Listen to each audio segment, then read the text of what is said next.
The fight against terrorism continues to record significant gains as troops intensify offensive operations across the northeast region of Nigeria.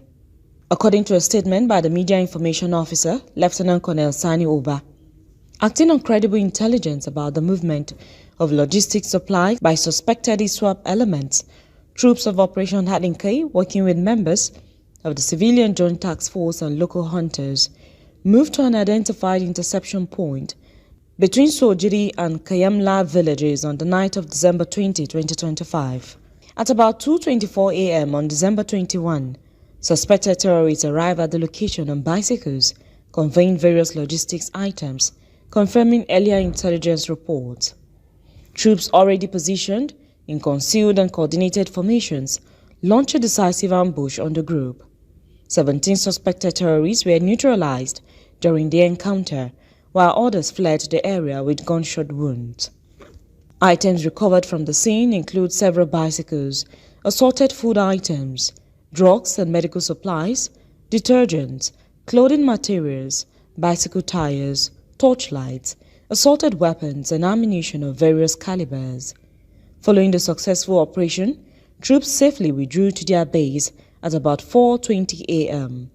Military authorities say further exploitation and follow-up operations are ongoing to assess the area and deny insurgents freedom of movement. The military also confirmed that troops' morale remains high, with fighting efficiency described as strong and unwavering.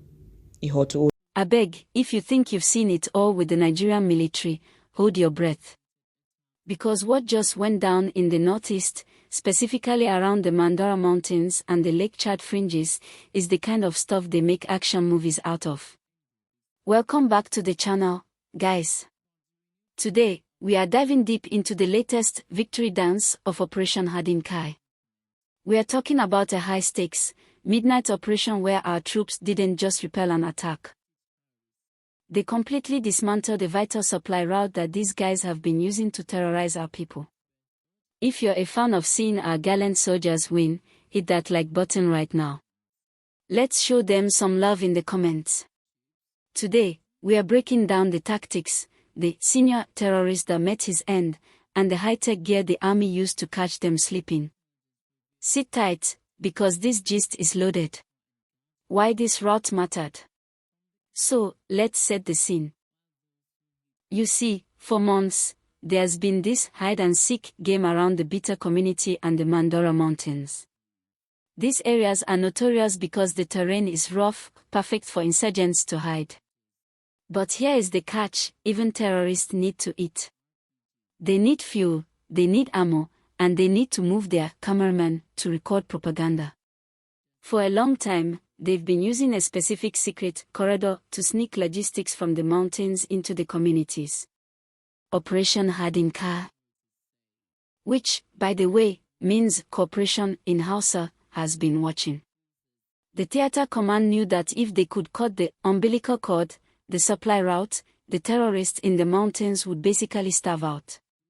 And guys, that's exactly what happened on December 18, 2025. The midnight ambush, the trap is set. Imagine this, it's 12:30 am. Total darkness. The insurgents thought they were being levels, sneaking through the bush near Bitta. They didn't know the Nigerian Army was using advanced surveillance systems. We're talking about night vision and thermal tech that sees you even if you're hiding under a leaf. The troops, led by the Joint Task Force, didn't just fire immediately. They were patient. They allowed the insurgents to enter what we call the kill zone. Once they were right where the army wanted them, boom!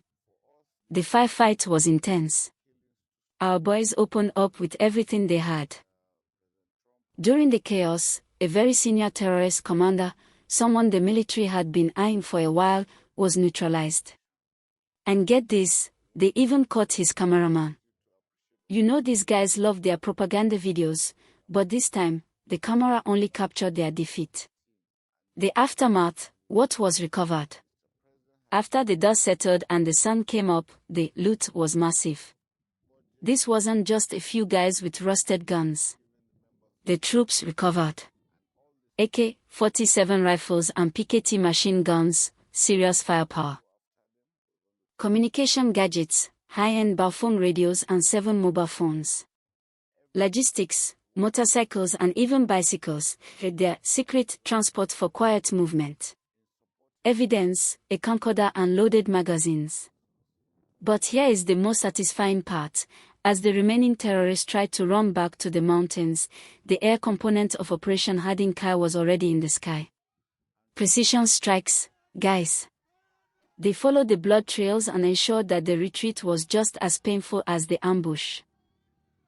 The supply route. Officially disrupted. The corridor. Closed for business. The big picture. Now, why is this a big deal for you and me? It's because every time a supply route is cut, a village stays safe. Every time a senior fighter is taken out, the group loses its brain. Governor Zulum of Borno State was even seen recently commissioning new facilities for the troops in Monguno, praising their sacrifice. It shows that there is a push not just to fight, but to keep the morale of our soldiers high. But wait, we have to be real, security is still a challenge. While we celebrate this win in Borno, we're also mourning 12 miners who were attacked near Jos recently. It's a bittersweet reminder that while our troops are winning ground, we must stay vigilant and support them with information. So, what do you think? Is this the beginning of the final end for these groups in the Northeast? Or do they have more tricks up their sleeves? Drop your thoughts in the comments, I'll be hearting the best ones.